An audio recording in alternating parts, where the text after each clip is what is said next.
जेवण म्हणजे फक्त पोटभरणं नसून ते चविष्ट आणि आरोग्यदायी हवं. म्हणूनच साई जीवन कोल्ड प्रेस्ड ऑइल बनवलंय सर्वोत्तम शेंगदाण्यांपासून.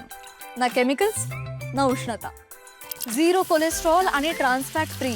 प्रत्येक थेंबात शुद्धता, चव आणि आरोग्य. म्हणजेच तुमच्या हृदयासाठी आणि कुटुंबाच्या आरोग्यासाठी उत्तम. आजच साई जीवन निवडा, कारण आरोग्याला शॉर्टकट नसतो.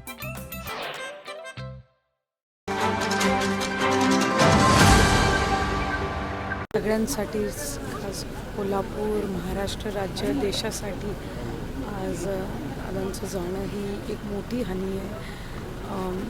जवळपास गेल्या 60-70 वर्षापासून त्यांचं शैक्षणिक क्षेत्रामधलं, सामाजिक क्षेत्रामधलं योगदान हे जवळपास 3-4 पिढ्यांनी अनुभवलं आणि त्यांच्या जाण्याने कधीही भरून न निघणारी या क्षेत्रातली एक पोकळी निर्माण झाली.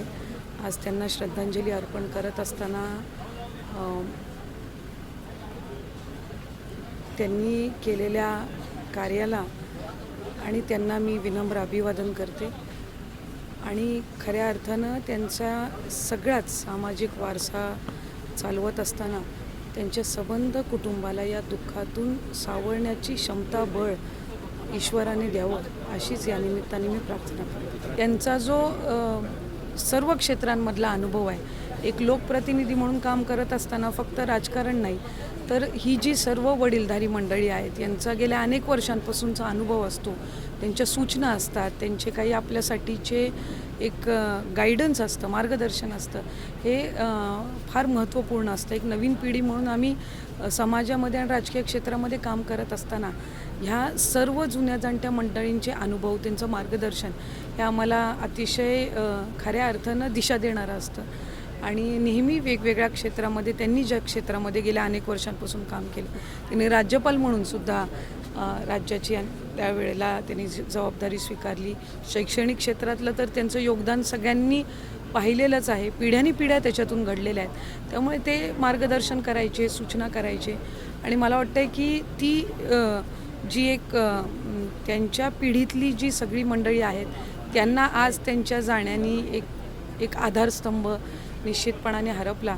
पण त्यांचे विचार, त्यांच्या कुटुंबाच्या माध्यमातून काम हे पुढे सुरूच राहणार आहे. त्यामुळे कुठे ना कुठंतरी काही नातीसंबंधी ही राजकारणाच्या पलीकडची असतात आणि ती निश्चितपणाने जोपासण्याचा एक पुढची पिढी म्हणून आम्ही सगळे प्रयत्न करत असतो. मी सुद्धा त्यावेळेला पहिल्यांदा आमदार झाली, ऋतुराजसुद्धा त्यावेळेला पहिल्यांदा आमदार झाले आणि अनेकदा वेगवेगळ्या मतदारसंघाचं प्रतिनिधित्व करत असताना तिथले प्रश्न एकमेकांसोबत चर्चा करणं, एकमेकांना सूचना देणं, आणखीन आपण लोकप्रतिनिधी म्हणून काय चांगलं काम करू शकत असतो ते असेल.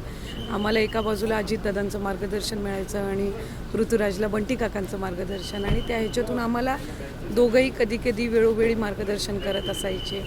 आणि आज बंटी काकांच्या मार्गदर्शनाखाली ऋतुराज इथे कार्यरत आहेत. त्यांच्या पद्धतीनं संपूर्ण जे कुटुंब आहे त्या वेगवेगळ्या सामाजिक क्षेत्रांसोबत जुळलं गेलेलं आहे. वैद्यकीय क्षेत्र असो, शैक्षणिक क्षेत्र असो, राजकीय असो. त्यामुळे आज खऱ्या अर्थानं स्वर्गीय डी.वाय. पाटील साहेबांचा, दादांचा वारसा हा सगळेच या संबंध क्षेत्रामध्ये पुढे अशाच पद्धतीनं यशस्वीरित्या ठेवतील याबाबत कुठलीही शंका मनामध्ये कोणाच्याच नाही.